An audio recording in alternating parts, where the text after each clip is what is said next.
Hi friends, माझं नाव प्रिया आहे. माझं वय 30 वर्ष झालं होतं. माझ्या लग्नाला 10 वर्ष झाली होती. 2 वर्षापूर्वीच माझ्या पतीचे एका आजाराने निधन झालं होतं. मला काही मूलबाळही नव्हतं. माझे आई-बाबा मला सारखं म्हणायचे, "प्रिया, अजून तू खूप तरुण आहेस.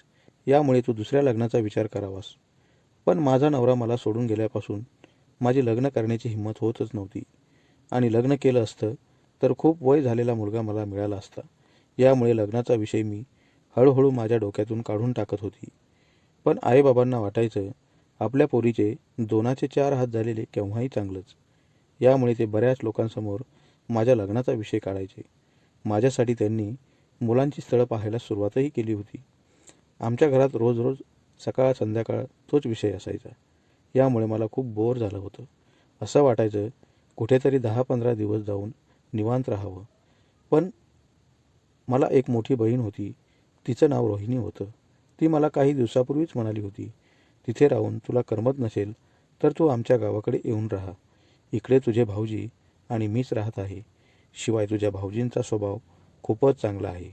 तिचं असं म्हणणं मी माझ्या आईला सांगितलं आणि नंतर आईने बाबालाही सांगितलं होतं.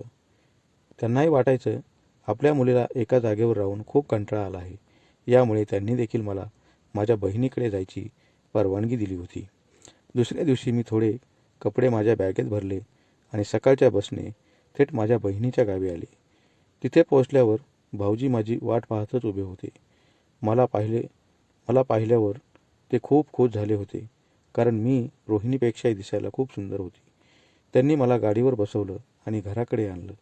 ते दोघे त्यांच्या शेतामध्येच राहत होते, तर माझ्या बहिणीचे सासू सासरे गावामध्ये राहत होते. खूप थंडी वाढत चालली होती.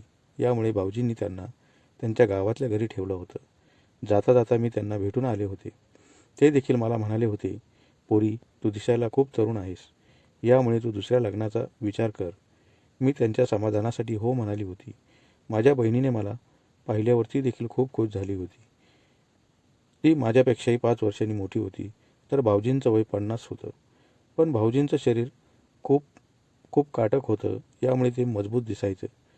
काही दिवस मी बहिणीसोबत शेतामध्ये जायचे आणि तिला काम करण्यासाठी थोडीफार मदत करायचे. त्यावेळी भाऊजी अधूनमधून आमच्याकडे यायचे, पण त्यांचं सारं लक्ष बहिणीपेक्षा माझ्याकडे जास्त असायचं. त्यांना वाटायचं आपली मेहुणी दिसायला खूप सुंदर. यामुळे अधूनमधून पाहिलं तर काय बिघडतं.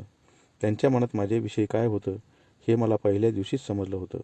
कारण ते जेव्हा मला गाडीवर घेण्यासाठी आले होते, तेव्हा त्यांनी मला खूप खेटून बसायला सांगितलं होतं. ते अचानक गाडीचा ब्रेक दाबायचे आणि मग मी आपोआप पुढे सरकायचे. 2-4 दिवसांनी मला बहिणीसोबत शेतात यायचा खूपच कंटाळा आला होता. यामुळे मी तिला म्हणाले, "ताई, मी काही दिवस घरीच आराम करते.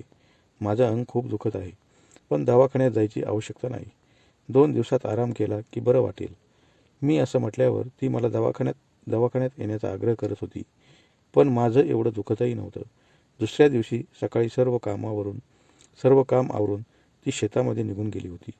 भाऊजी खताची गोणी आणण्यासाठी शेजारच्या गावामध्ये गेले होते. मी आतल्या हॉलमध्ये टीव्ही पाहत पडले होते. थोड्या वेळाने भाऊजी आले. मला एकटीला पाहून ते आणखी खुश झाले होते.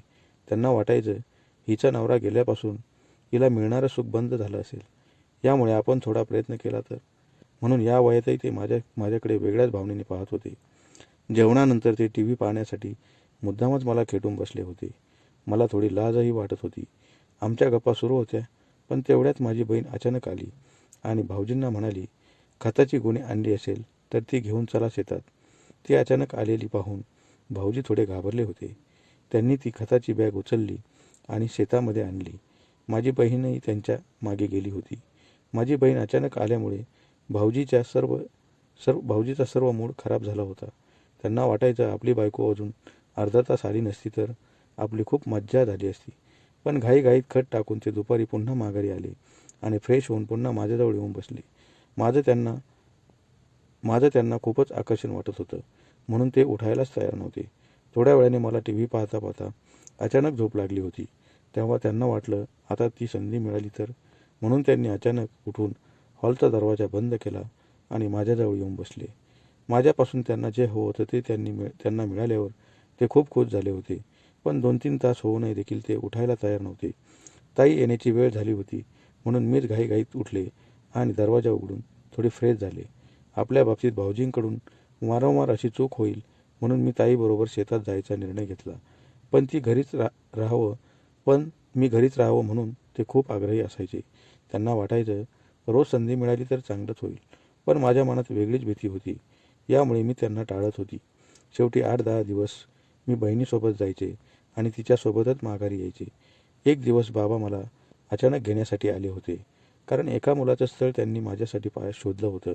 यामुळे मी देखील एखाद्या मुलासोबत लग्नाचा निर्णय घेणार होते. कारण भाऊजीसारखे लोक समाजामध्ये खूप आहेत आणि ते आयुष्यभर आपल्याकडे वेगळ्याच भावनेने पाहतील. यामुळे मी माझ्यापेक्षा 7 वर्षांनी मोठ्या असणाऱ्या पुरुषासोबत लग्न केलं आणि भाऊजीच्या तावडीतून एकदाची सुटले.